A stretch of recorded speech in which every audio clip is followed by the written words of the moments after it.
नमस्कार मित्रांनो, आज आपण एका अत्यंत महत्त्वाच्या आणि सुरक्षेशी संबंधित विषयावर सविस्तर माहिती घेणार आहोत. तो विषय आहे भारताचं डूम्सडे सिस्टम, म्हणजेच अणुयुद्ध किंवा मोठ्या संकटानंतरही आपत्कालीन परिस्थितीत भारत देशाचे नियंत्रण आणि सुरक्षा व्यवस्था कशी चालू राहील याची संपूर्ण माहिती. जेव्हा आपण अमेरिका किंवा रशिया यांच्या डूम्सडे एअरक्राफ्टबद्दल ऐकतो, तेव्हा अनेकांना प्रश्न पडतो की भारताकडे अशी कोणती व्यवस्था आहे का? जर भारतावर अणुहल्ला झाला तर देशाचं नियंत्रण आणि सुरक्षा व्यवस्था कशी चालेल? सर्वात आधी एक गोष्ट लक्षात घ्या की भारताकडे अमेरिकेसारखं डूम्सडे एअरक्राफ्ट नाही, परंतु भारताने वेगवेगळ्या प्रणालींच्या माध्यमातून डूम्सडे सिस्टम तयार केलेली आहे. भारताची डूम्सडे सिस्टममध्ये 3 महत्त्वाचे आधारस्तंभ आहेत, हे पुढीलप्रमाणे: nuclear triad, command and control system आणि कंटिन्युटी ऑफ गव्हर्नमेंट प्लॅनिंग. सर्वात पहिला आणि सर्वात महत्त्वाचा भाग म्हणजे भारताचे nuclear triad system. Nuclear triad म्हणजे अण्वस्त्र हल्ला करण्याची आणि प्रत्युत्तर देण्याची 3 वेगवेगळी साधनं, ज्यामध्ये जमिनीवरून, आकाशातून आणि समुद्रातून अणुहल्ला करण्याची क्षमता आहे. भारताकडे जमिनीवरून मारा करणारी अग्नी क्षेपणास्त्र प्रणाली आहे, जी हजारो किलोमीटर दूर लक्ष्य भेदण्यास सक्षम आहेत, आणि ही क्षेपणास्त्र देशभर वेगवेगळ्या गुप्त ठिकाणी तैनात केलेली आहेत. आकाशातून अणुहल्ला करण्यासाठी भारताकडे विशेष लढाऊ विमाने आहेत, जी अण्वस्त्र वाहून नेण्यास सक्षम आहेत आणि गरज पडल्यास ती थेट हल्ला करण्यासही सक्षम आहेत. समुद्रातून अणुहल्ला करण्यासाठी भारताकडे अणुऊर्जेवर चालणाऱ्या सबमरीन्स आहेत, ज्या अनेक दिवस समुद्रात गुप्तपणे राहू शकतात आणि प्रत्युत्तरात्मक हल्ला करू शकतात.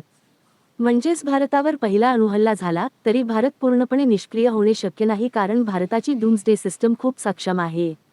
भारताच्या डूम्सडे सिस्टममधील दुसरा महत्त्वाचा भाग म्हणजे कमांड अँड कंट्रोल स्ट्रक्चर.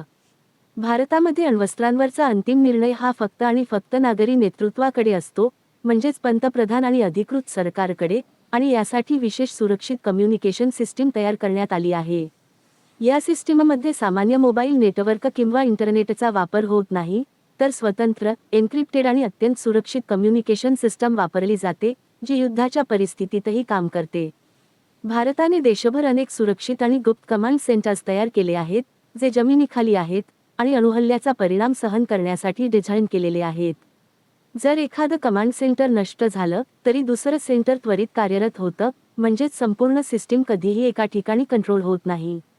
भारताच्या डूम्सडे तयारीतील तिसरा महत्त्वाचा भाग म्हणजे कंटिन्युटी ऑफ गव्हर्नमेंट, म्हणजेच सरकारची सातत्यपूर्ण कार्यप्रणाली.